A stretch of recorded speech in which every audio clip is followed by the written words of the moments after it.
Rashmi, hello, how are you? Hi. Can you hear me okay?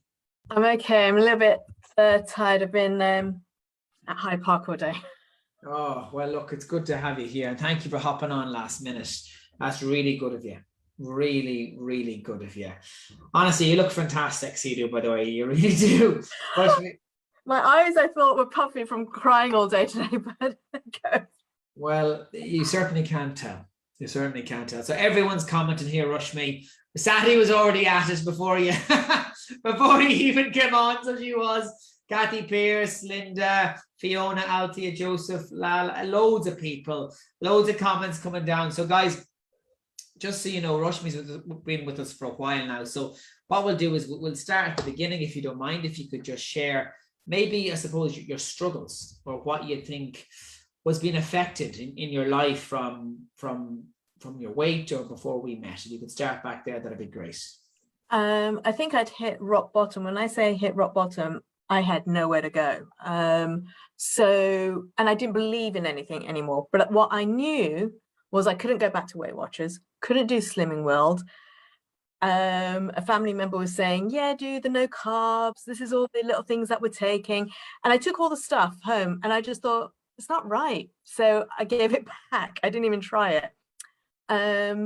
But in between all of this, I'd also had a really serious back injury and a leg injury, a bite. So I was struggling to move for quite a while. And inevitably, when you're not moving, you're putting on more weight, especially after you've been through the menopause. So where I was used to yo-yoing. So I was used to putting on weight, losing weight, because I could do it, simplifying things, making it dismissive, right? And what had happened was I saw a post from Maria. Yeah, Maria. And so I was like, oh, okay, this is interesting. What have I got to lose? I need to do something. I was recognizing I needed to do something because I was unhappy. I was not just clinically obese, I felt obese to the point where I think when you get to a certain size, you can't even wash properly. It's just, you just can't. And so I remember distinctly, I was actually so embarrassed to say this. I was actually going to blow off the call because a friend came in town. Yeah. And he had to cancel last minute. So I was taking this call from your organization. And I can still remember this. I'm sitting in a cafe. My body is overfilling the chair, so it's hanging off the chair. I've got a massive coffee in my hand and the biggest almond croissant you can think of. And I'm talking to the lady about losing weight. Yeah. So, so that was the start of the journey. You've been so open and honest, Rashmi, there. First of all, there's a lot of people who wouldn't be that courageous to say these things, and it's very easy for us to not talk about the less glamorous aspects of struggling with our weight, like you said, struggling to wash sometimes, or on a chair, we can notice it there, or even things like I hear regularly painting our toenails, things that obviously, well, I've never painted my toenails, so it's not bothered me, but I can see how other people have struggled with these kind of things. And you used the word recognize that you needed to do something. And that is a stage in the behavior change trans-theoretical model, which says to me that you're aware of the problem. A lot of people go through life being unaware. But I was forced to become aware. So the reason I was forced to become aware was I was traveling in the car with my 6-year-old niece at the time. And you start wearing bigger clothes, right? Yeah. And you hide, and your mindset is still, I'm this big, even though you're wearing big size clothes. And she pointed to a lady and she said, oh, auntie, she looks like you. And this woman was big. Okay. And she was probably the same size as me, but that was the first time that I had a true reflection of what was happening. And because it happens gradually, that's very common. we don't gain the weight overnight. It goes on slowly. And you mentioned a few things that you tried. What else had you tried? You mentioned you were moving towards almost not believing it could be changed, but what had you tried? Why did I try it? Well, what had you tried previously? What did I try previously? I mean, I used to do Weight Watchers, and it's funny because the scales that I use, the food scales that I use are Weight Watchers ones still. Yeah. And I laugh every time I see the logo. Slimming World, and they all have their short-term results, but it's not sustainable, right? Because they're not changing the mindset, and it's labeling of food, particularly with Slimming Worlds, good, bad, and what have you. It's just, from my opinion, I mean, other people will think otherwise, but I just, you try, and I tried the no carbs, that didn't suit me as well, the Atkinson. And what I discovered was, and what I remembered, this is where reflection comes in, is when am I physically fit was always when I was doing some physical activity. So there was always something I was doing. And actually, when I'm truly focused on food, I am quite good with food. I understand food. But what happens is, and it's not excuses, but things start creeping out of control. And then your mindset is an old mindset that we're trained in diets. And because we are bombarded by media, and then most of us have tried some sort of diets, we have that language and we have that wiring within us. And that is the critical bit out of this for me, is the rewiring of our thinking, which is the sustainable change. Yeah, and people try these diets, educated people, like people try these diets because of desperation. We see these things online, think this pill can do this, and like I tried loads of things when I was had my own struggles, so I can relate for sure. And Rashmi, what have you achieved, most importantly? Oh my God, it was so funny your live today, because I did a video last night. And I'm too scared to post it, and I was like, I've got to post it. Yeah. And it's kind of things that you were talking about today, which is, what have I achieved? Oh my God, the list is still continuing. I'm still writing the list of what I'm achieving. Okay, first and foremost, yes, and this is what I'm going to post, so to the inner circle, is the physical weight loss, of course, right? Yeah. That's one thing. So there is I'm going to post the photos of what I look like, with the difference. But it was so much more than that.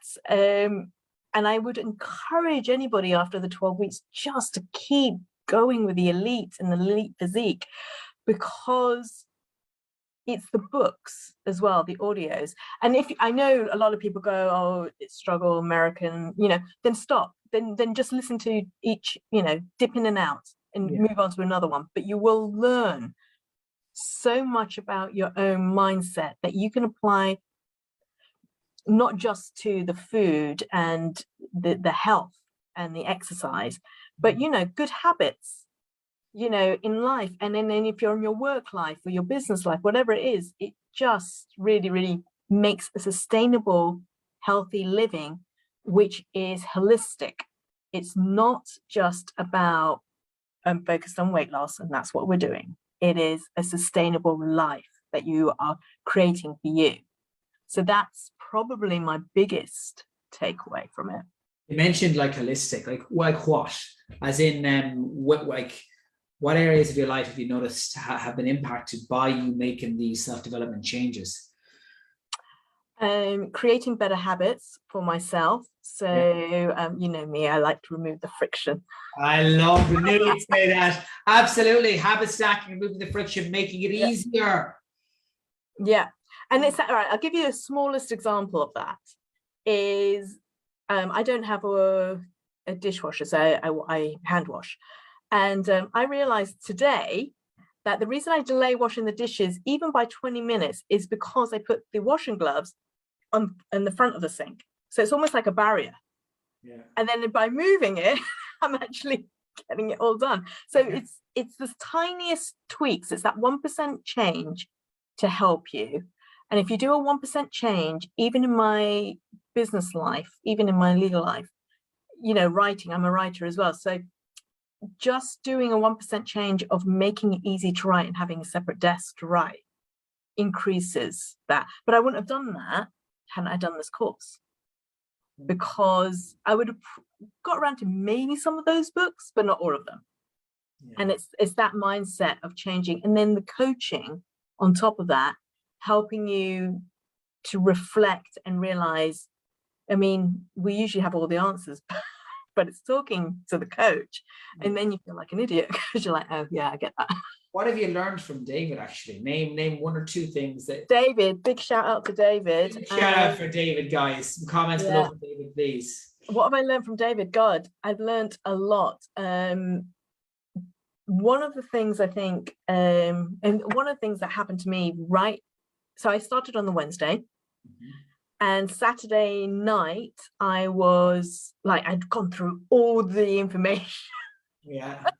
I'm writing everything out. Right, this is what I need to do. And I'm making a food list. I'm like, all right, I'm on this. I can do this. And 9 p.m. I get a call from A&E. My mum's had a massive fall. So I have to then drive all the way. And I still stuck at it. Wow. Right. And that's partly down to David. Okay. Because I'd already, I think I had started on Miracle Morning already. So that was embedded and things. And there were a few other books, and it was a long recovery. So I wasn't even in my house half the time. And trying to do this at the same time was really difficult. But then one of the things he would always teach me about, stick to the process, keep your controllables, just focus, when we're just focusing on certain things, water wasn't even in there at this point, it was just, and also I couldn't exercise for the first 4 weeks properly because the physio wasn't letting me exercise because of the injuries. Yeah. But then he knows at which times to tell me which books to maybe read first. Yeah. So for instance, the swimmer, his book, I can't think of his name, The English Swimmer. He's The Art of Resilience. Yes. Yeah. And that was like, oh, okay, this, and then The Obstacles, The Way was another one, and The Atomic Habits. These are all like told me at the key times. But one of the things was because of the injury, and then I re-injured myself, at which point then I really kind of wanted, it was frustrating. I just seemed to have a lot of obstacles, which is life, But he then taught me, and I will always remember this, respect the injury and then respect the recovery time. And I didn't. And after he said that, I was like, I get it. I get it now.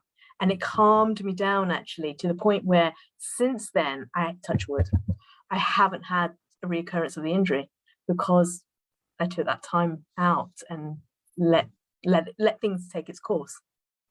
That's incredible. Serious discipline to do that, because I know you're a very driven individual, Rashmi. So to be able to slow down or be forced to slow down, and I can relate completely, but it just shows like how much you've managed to do. And you brush past this in terms of such as life, as you said, but you went through a huge amount of hurdles at a short period of time.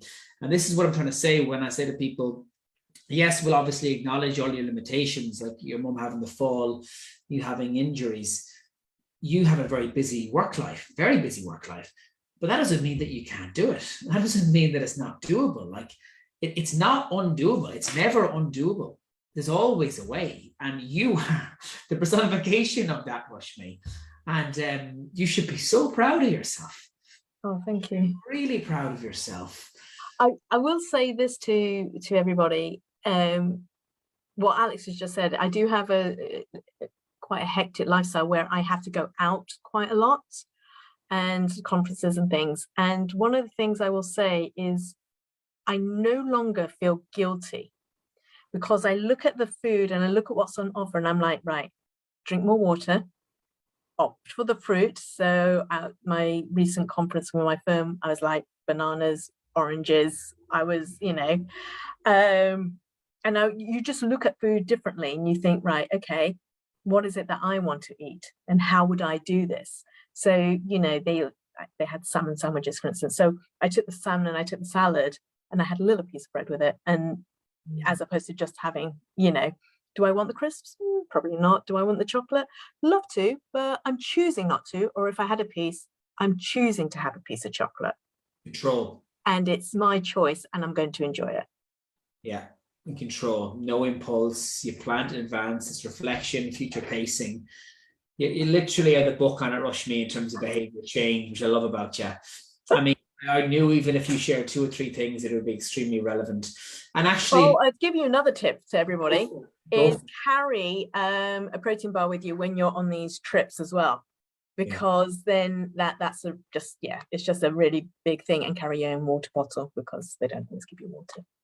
Absolutely. I think that's a really good habit to get into, to never leave the house without a water bottle, never be at a location without a water bottle, always have it filled. And that's a great habit to get into as well. And what I want these celebrations to not just be about celebrating you, but also almost using your knowledge to help people who perhaps have gone through a tough week. So if there's someone here who's on the program who's having a tough week, what would you say? Any advice you'd give them, Rashmi? Okay, so when I have a tough week, what I find useful is actually looking at the photographs that we take of ourselves. These are so critical because I think it took me 14 weeks before I could actually see it. It was, you could see it, but I think it took me that long to actually, I remember sending it to David going, oh my God, have you seen this?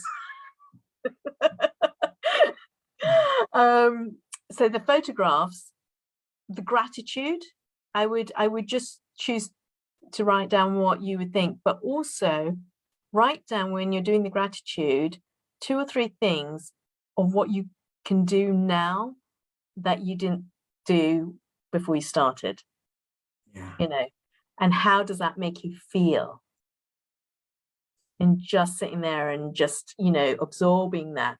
And even if you think you don't have time and, you want to throw everything up in the air, go for a walk and just think about it. If you didn't want to write it, just think about it in a walk. Those are the things I would say. And then also, it doesn't matter if you had a bad week or a bad day. That was then. Come back to the house, start again. You just start again. And it's no big deal. It's not bad or good. It's just you think you've labeled it. You've had a bad week. It's just not been controlled by you in certain ways. And we just do it again. I love that. Draw a line under it, reflect on it. What can we learn from it? And if you remember the conversation we had a few months ago with the gratitude, add a why at the back of it. I'm grateful for X, Y, and Z. Why are you grateful for that? And then it just becomes so much deeper. So there's so many comments here. I'm not even going to try. We've got 394, Rashmi, so best of luck tonight reading through all them. But there's so many of people just, again, thank you for sharing what you've done and means of helping people, which is what you're doing right now. And if you spoke to someone who's on the fence, who's nervous, is scared of failure, what would you say to someone who's scared of failure, actually? If you're scared of failure, it doesn't matter if you're going to fail. We just get it. We just do it again, don't we? We just try and try again. It's that Thomas and Edison thing. I haven't failed. I just haven't found the way to make the light bulb. So, I just haven't found that right system for me. And it is a system. There's not an end goal. Our initial goal will be like, God, I need to hit this on this scale of weight, right? But then you get there and you're like, oh, actually, it's what you just said this evening, right? Do you remember what was it you said? Remember you wanting this. When all you ever want is what you currently have. Right. And now suddenly you're like, well, actually, I can achieve so much more. We limit ourselves. So, nobody knows how to ride a bike. You're going to fall and you're going to get injured. You're going to get scruffy knees. Just get back on. Just try it. You might if you try riding the bike, you might end up flying in the air. Who knows? Yeah. And one thing I know for certain is if you don't try, you'll never succeed. No, and then your regrets, and you don't want to regret. You don't want to go, what if? Yeah. You know, that it's that's the worst. You know me pretty well by now, Rashmi. I'm allergic to them two words, that the what if.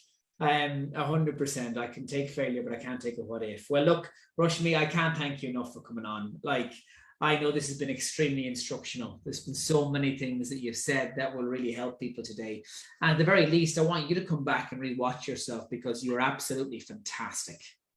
Thank you. Absolutely fantastic. Thanks again. Huge thank you to everyone who tuned in. The failure is not trying, failure success. Loads of people commented. Please go back and watch them, Rashmi. You really should. Thank you for coming on last minute. You are a lifesaver, and have a wonderful day. Thank you. Bye bye, everyone.